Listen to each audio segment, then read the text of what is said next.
you are a small company, but you've got quite a few assets, quite a few moving parts here. So give us sort of some sense of what the strategy, what the thinking is. What are you trying to build out here? Because obviously cash is going to be the restrictor in all of this. The quality of the assets, you've got to assess that, work out what you got, what you want to work on, what you perhaps want to park or flip. Yeah. So what's the thinking? Sure. So, as I mentioned, we've got kind of a two-pronged strategy here. First of all, we have these ISR assets, which are primarily in Wyoming. So we've recently acquired the Charlie property, but we also acquired 24 other properties from Uranium One back in 2016. So the plan, and those 24 projects had a historical, resource of about 30 million pounds. Right. So our aim here is to focus first on Charlie and then create a pipeline of projects to follow on from Charlie behind, this resin processing agreement we have with Uranium One in order to create kind of a long-term opportunity in Wyoming. But do you know? Okay, so focus is Wyoming, great. Yeah. Charlie, new asset, fantastic. 24 assets. That's a lot of moving parts. Have you any sense of what you've got there? Outside of what the historic was. Have you spent money on it?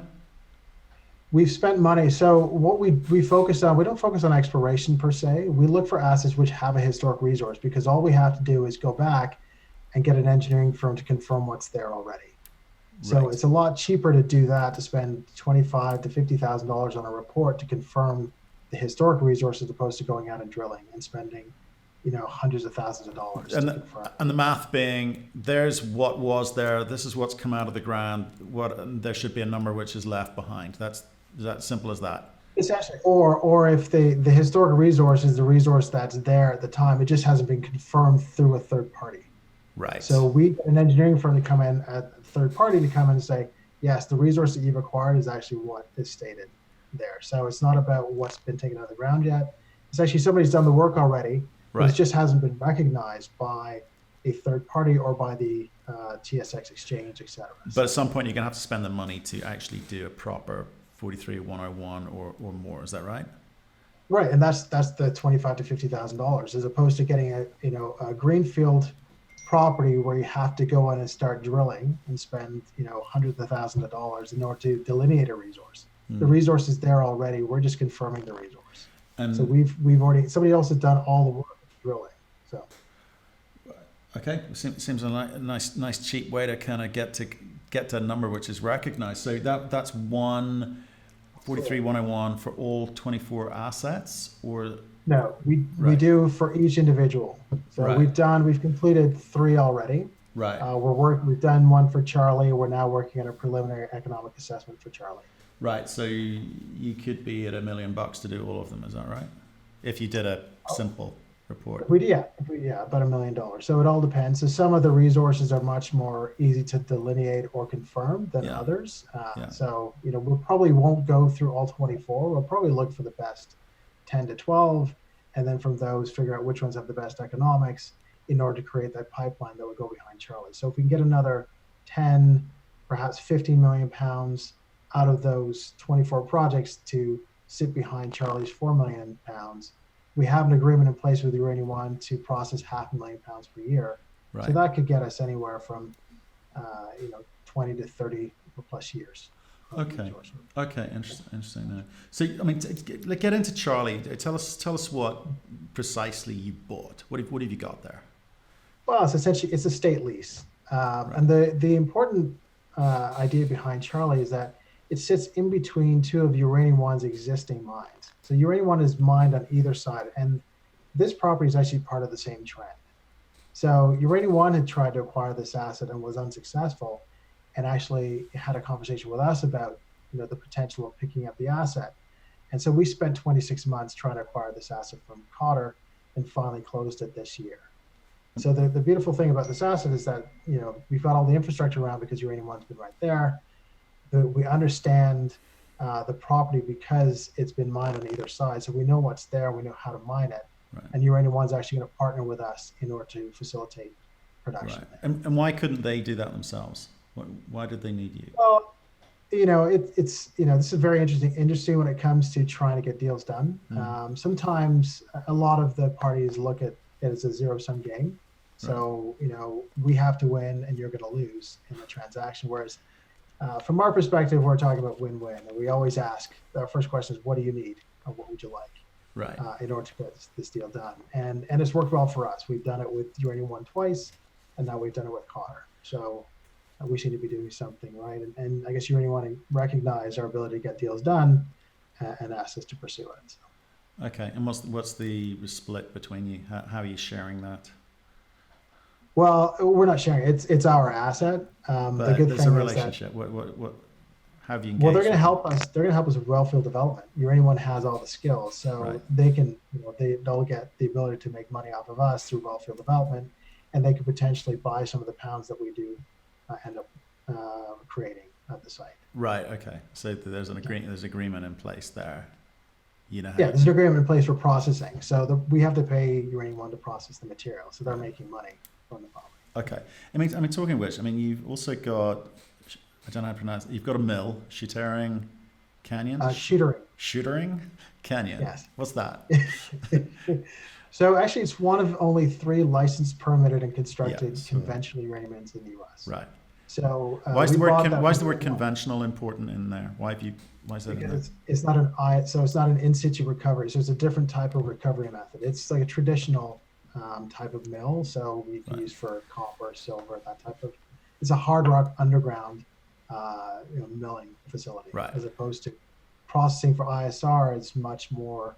You're basically shooting water into a well underground and sucking out the fluid, and then it's separating the fluid through drying. Right. So that was built when? That was built back in the early 1980s. 1980s, and it ran for how long? Sorry? How long did it run for? It ran for 4 months. Okay. Yeah. Talk me through that story. It ran long enough to justify final payment on the construction of the property. Then the uranium prices fell. Right. And nothing happened there. The great thing about it only running for 4 months is that there's not a lot of environmental liabilities there. So it's the youngest mill of the 3 that are in existence in the U.S., and it has very little, if any, environmental liability. So it's very clean. But it also hasn't run for a long time. Right. So it hasn't run, but it's been staffed since it was built, because it has to be, because it is a uranium facility. Yeah. So and what were those staff doing? Were they? You can't keep this thing in running order for 30 years. They're turning knobs and greasing areas where it needs to be greased, and making sure that knobs turn, making sure that there's no seepage of anything, and it's an old facility, and some of the parts have been removed because they haven't been used, but certainly the building itself is still there. The conveyor belts need to be updated, but they're still there. The control room, like something out of, Gene Roddenberry's Star Trek from back in the 1970s with different colored lights, but it's still there, and everything turns on. So it's still, there's the ability to actually turn on lights, but you can't actually, there's no running plant. You can't, turn on and run things all the way through the facility. Right. Yeah, it's like nearly 40 years old, right? So it's 35 years old or something like that. But how much money would need to be spent on it to actually bring it up to speed? To actually. You'd have to spend $25 to $30 million US. That's 25 to 30 million bucks, which you don't have right now. And obviously the market being what it is, which we'll talk about in a minute, you ain't going to get that money anytime soon. So there's a point in the future where you've got the option of bringing this thing back on. How much did you pick it up for? Well, we bought that property. We bought a number of small mines and picked up some royalties for about $7.5 million. Right. Okay. Yeah. 7.5. And Uranium One acquired the asset from a company called US Energy for about $100 million. Right. Okay. But back then, right? Well, when was that? That was 2007, 2008. Okay. Interesting. So you've got all these various assets. So what's the big idea here? What do you're a finance guy? You're thinking of numbers. What are you putting together here, and why would investors kind of get excited about that vision that you have? Tell us about it. Well, look, I think the important thing here is that ISR is the place where you want to be in a lower price environment when it comes to uranium. So we've established a complex there in Wyoming. So we have properties that we bought. We have the Charlie asset, which is kind of a near-term production opportunity. We have a resin processing agreement in place in Wyoming, which means that we don't have to build our own facility, which is a time killer and a cost killer. So we're saving both time and the cost of building our own facility in Wyoming in order to get to production. So there's a near-term opportunity there. When you say near term, it's all kind of relevant again because of the market conditions. But so near term being you're as near as anyone else is. That's what you're saying, right? But right now we don't know when that is. Okay. Right. Okay. Yeah. Oh well, look, I think of all the non-producers, we are closer to production than any of them. Okay. All the producers are obviously in production. They have facilities in place. They can produce whenever they like. But anyone who's a non-producer in the U.S., we are further ahead. Yeah. Okay. Understood. Right. And the blue sky? Blue sky. So part of the transaction that we completed with Cotter Corporation included what are called the Westlow properties. Right. So these are 9 mines that are in Colorado. Number of leases, the Department of Energy leases. We picked those up. They hold 11 million pounds of uranium and 53 million pounds of vanadium. Okay, so you got the vanadium play here again. That's right.